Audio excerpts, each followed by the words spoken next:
सरकार ने मत्स्य गंधा झील और कैमूर वन्य प्राणी अधिकरण के विकास को लेकर लिया बड़ा फैसला। नीतीश कैबिनेट की बैठक में कई बड़े फैसले लिए गए हैं। पर्यटन विभाग की 2 योजनाओं की स्वीकृति मिल गई है। बिहार के पर्यटन मंत्री नीतीश मिश्रा ने इसके लिए मुख्यमंत्री नीतीश कुमार को बधाई दिया है। उन्होंने यहाँ कहा है कि पर्यटन के क्षेत्र में सरकार लगातार काम कर रही है। बिहार कैबिनेट ने कैमूर के करमचट इको टूरिज्म एंड रिजर्वेट हम के विकास के लिए 49,63,33,440 रुपए की प्रशासनिक स्वीकृति दी है। लिहाजा सरकार ने मत्स्यगंधा झील एवं उनके पास पर्यटक सुविधाओं के विकास के लिए 98,65,79,300 रुपए मात्र की प्रशासनिक स्वीकृति दी है। जाल में फंस गए पप्पू यादव, धमकी मामले में पुलिस का बड़ा खुलासा। पूर्णिया के सांसद पप्पू यादव अपने ही जाल में बुरी तरह फंस गए हैं। गैंगस्टर लॉरेंस बिश्नोई के नाम पर धमकी दिए जाने के मामले का बड़ा खुलासा पूर्णिया एसपी कार्तिकेय शर्मा ने किया है। भोजपुर से गिरफ्तार रामबाबू यादव को गिरफ्तार किया गया है। गिरफ्तार रामबाबू यादव ने पुलिस के सामने यह बात स्वीकार किया है कि सांसद के कुछ करीबी लोगों ने पप्पू यादव को सुरक्षा प्रदान करवाने के लिए सरकार पर दबाव बनाने के लिए ऐसा किया गया था। इसके लिए सांसद पप्पू यादव द्वारा पैसे दिए गए थे, साथ ही पार्टी में पद भी देने का लालच दिया गया था। सूचना जनसंपर्क विभाग का हाल बेहाल। बिहार सरकार में बड़े पैमाने में अधिकारियों कर्मियों का पद लंबे समय से खाली है। सचिवालय से लेकर जिला स्तरीय कार्यालय में कर्मियों की भारी कमी है। उप सचिव से लेकर परिचारी तक भी भारी कमी है। यह हाल है सरकार के कामों का प्रचार प्रसार करने वाले सूचना एवं जनसंपर्क विभाग का। आरटीआई से जो जानकारी मिली है उसके अनुसार आधी सक्षमता के साथ कार्य हो रहे हैं। पेपर लीक के मामले को लेकर तेजस्वी का बड़ा हमला। बिहार में सीएचओ पेपर लीक मामले को लेकर सियासत शुरू हो गई है। विपक्षी दल इस मामले को मुद्दा बनाकर सरकार को घेरने की कोशिश कर रहे हैं। नेता प्रतिपक्ष तेजस्वी यादव ने इसको लेकर सरकार पर हमला बोला है। उन्होंने मुख्यमंत्री नीतीश कुमार और बीजेपी पर गंभीर आरोप लगाए हैं। इस मामले को लेकर तेजस्वी ने डबल इंजन सरकार पर हमला बोला है। तेजस्वी ने एक्स पर लिखा है कि 2000 पदों की बहाली परीक्षा में पेपर लीक कराकर मुख्यमंत्री श्री नीतीश कुमार और बीजेपी को 100 करोड़ रुपए कमाने थे, लेकिन एक ऑडियो वायरल हुआ, खबर छपी तो मजबूरन पेपर रद्द करना पड़ा।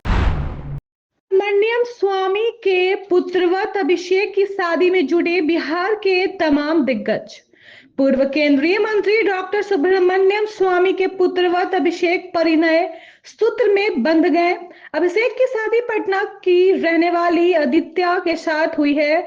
शादी का यह कार्यक्रम सोमवार को पटना में संपन्न हुआ। वरवधु को आशीर्वाद देने के लिए पटना के कई वीवीआईपी पहुंचे। बिहार के उप मुख्यमंत्री विजय कुमार सिन्हा, राजद सुप्रीमो व पूर्व मुख्यमंत्री लालू प्रसाद यादव, बिहार के पूर्व उप मुख्यमंत्री व नेता प्रतिपक्ष तेजस्वी यादव, लोजपा सुप्रीमो व केंद्रीय मंत्री चिराग पासवान, बिहार के महादिक्कत पीके शाही, बिहार सरकार के तमाम मंत्री विधायकों ने अभिषेक और आदित्य को आशीर्वाद दिया। में शिक्षकों की बल्ले बल्ले। शिक्षा विभाग ने जारी किया छुट्टी का कैलेंडर। के पाठक के एसीएस रहते छुट्टी के लिए तरसने वाले बिहार के शिक्षकों की बल्ले बल्ले हो गई है। शिक्षा विभाग ने 1 साल के लिए छुट्टी का कैलेंडर जारी कर दिया है। अब बिहार के शिक्षकों को 1 साल के भीतर 72 दिनों की छुट्टियां मिलेंगी। तीज और जिवितिया से लेकर छठ तक में छुट्टियों की बरसात शिक्षा विभाग ने कर दी है। शिक्षकों को साल में 72 दिन की छुट्टियां पर बोले एसीएस। के पाठक के एसीएस रहते छुट्टी के लिए तरसने वाले बिहार के शिक्षकों की बल्ले बल्ले हो गई है। शिक्षा विभाग ने 1 साल के लिए छुट्टी का कैलेंडर जारी कर दिया है। अब बिहार के शिक्षकों को 1 साल के भीतर 72 दिनों की छुट्टियां मिलेंगी। इस पर शिक्षा विभाग के अपर मुख्य सचिव एस सिद्धार्थ ने प्रतिक्रियाएं दी हैं। उन्होंने बातचीत करते हुए कहा है कि कई टीचर्स बिहार के बाहर के रहने वाले हैं तो कई दूर दराज गांव के रहने वाले हैं। इन शिक्षकों की डिमांड रहती थी कि इतनी छुट्टी नहीं है कि वे परिवार के साथ कहीं घूम पाए। पूर्व में दी गई छुट्टियां में भी कटौती कर ली गई है। शिक्षकों के इस सभी डिमांड को देखते हुए हम लोगों ने बैलेंस कैलेंडर तैयार किया है, जिसमें एक साल के भीतर 72 दिनों की छुट्टियां शिक्षकों को मिलेंगी। इस कैबिनेट की अहम बैठक खत्म, कुल 33 एजेंडों पर लगी सरकार की मुहर। मुख्यमंत्री सचिवालय के कैबिनेट हॉल में 5 बजे से चल रही नीतीश कैबिनेट की अहम बैठक संपन्न हो गई है। कैबिनेट की बैठक में तमाम विभागों के मंत्री मौजूद रहे।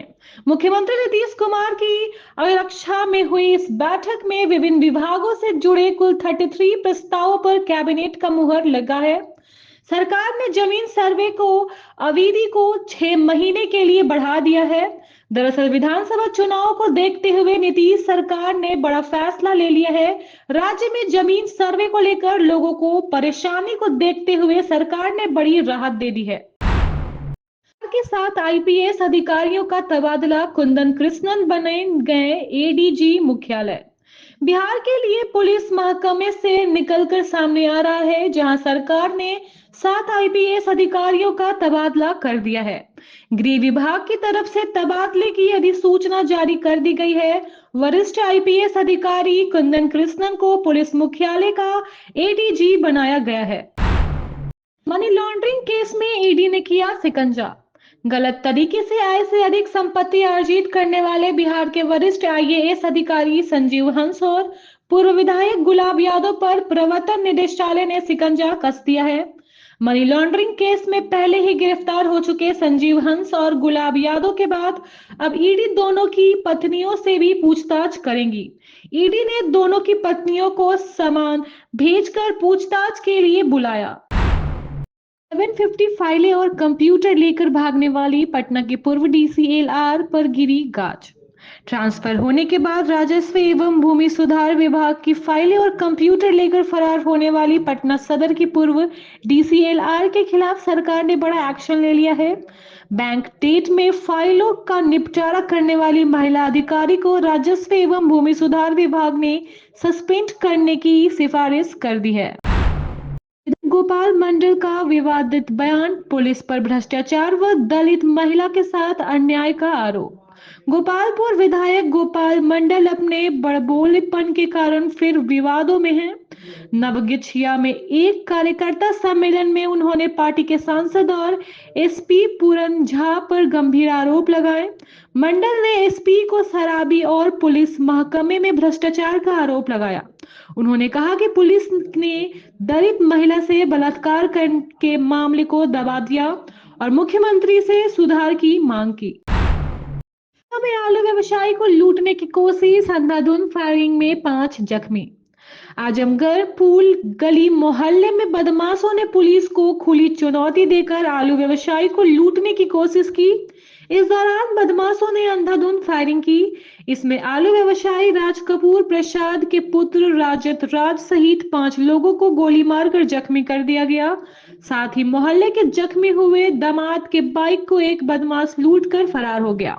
3 जख्मियों को डीएमसीएच में भर्ती कराया गया है। नगर निगम की डिप्टी मेयर सब्जी क्यों बेच रही, दर्जन भावुक हो गए लोग। गया नगर निगम की डिप्टी मेयर चिंता देवी शहर के केदारनाथ मार्केट में सब्जी बेच रही। डिप्टी मेयर अपने स्वजनों के पेट भरने के लिए सब्जी बेचने का काम शुरू कर दी है।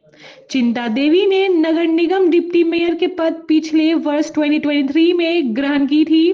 केदारनाथ मार्केट में सब्जी बेचते हुए डिप्टी मेयर ने कहा है कि परिजनों के पेट चलना मुश्किल हो गया था। वही 2 बेटी की शादी भी करनी है।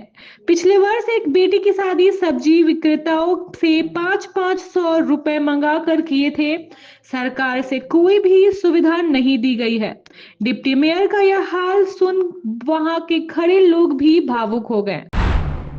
कांग्रेस ने आलाकमान को सौंपी विधायकों की सूची। झारखंड में नई सरकार के मंत्रिमंडल में कांग्रेस की भागीदारी की तस्वीर जल्दी ही साफ हो जाएगी।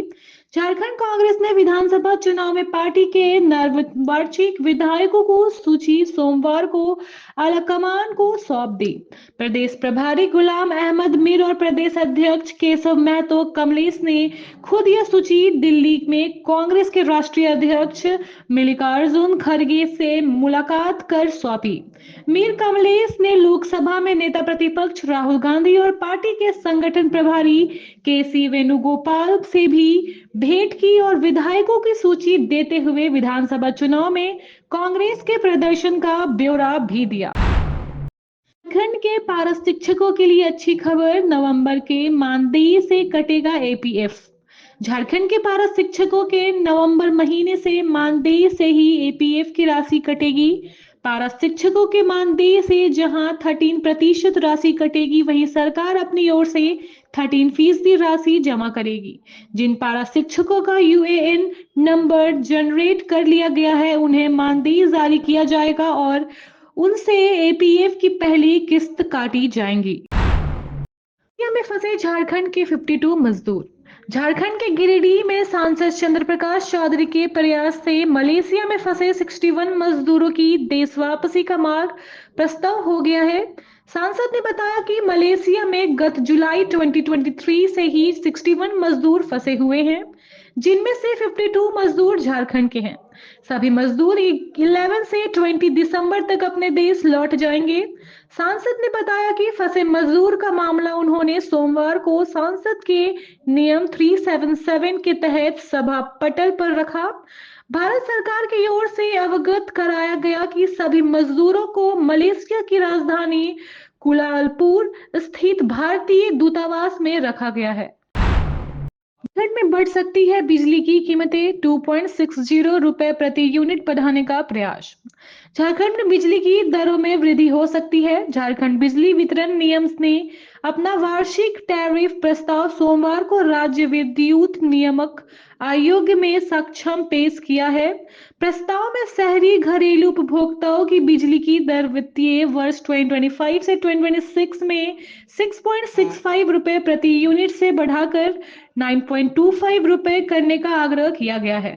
बिजली कंपनियों को नियमानुसार हर साल 30 नवंबर तक वित्तीय वर्ष का लेखा जोखा आयोग के सक्षम दाखिल करना होता है। 30 नवंबर रविवार होने के कारण जेबीवीएनएल ने अपनी टैरिफ पिटीशन सोमवार की शाम रखी है। सूची मिली तो इस दिन हो सकता है मंत्रिमंडल विस्तार। मुख्यमंत्री हेमंत सोरेन जल्द ही अपने मंत्रिमंडल का विस्तार करेंगे। इसके लिए कांग्रेस कोटे के मंत्रियों के नाम की प्रतीक्षा है। कांग्रेस के प्रदेश नेतृत्व से आग्रह किया गया है कि जल्द ही नाम सौंप दें। अगर निर्धारित समय में सब कुछ हुआ तो आगामी 5 दिसंबर को मंत्रिमंडल का विस्तार हो सकता है। उधर मंत्रिमंडल में शामिल होने की दौड़ में चल रहे कांग्रेस विधायकों ने सोमवार को मुख्यमंत्री हेमंत सोरेन से अलग अलग मुलाकात की। की कमाई बढ़ाने में जुटे हेमंत सोरेन। मुख्यमंत्री हेमंत सरकार ने झारखंड में राजस्व बढ़ाने की दिशा में तेजी से कदम बढ़ाया है। मुख्यमंत्री ने सोमवार को उच्च अधिकारियों के साथ महत्वपूर्ण बैठक की और निर्देश दिया है कि विकास कार्यों को गति देने के साथ राजस्व संग्रह को भी बढ़ाएं। मुख्यमंत्री हेमंत सोरेन ने समीक्षा बैठक के बाद प्रोजेक्ट भवन में पत्रकारों से बात करते हुए कहा है कि बजट की तैयारी चल रही है। बैठक में सोमवार सरकार के काम पर नजर दौड़ाई गई। सभी विभागों के साथ चर्चा और समीक्षा करेंगे कि कैसे विकास की गति तेज हो। जैसे ही सरकार का पूरा गठन हो जाता है, सभी लोग काम तेज करेंगे। विकास की गति बढ़ाने में आने वाली समस्याओं को दूर करने का प्रयास होगा। Thank you so much for watching this video. Don't forget to like, comment, share, and subscribe.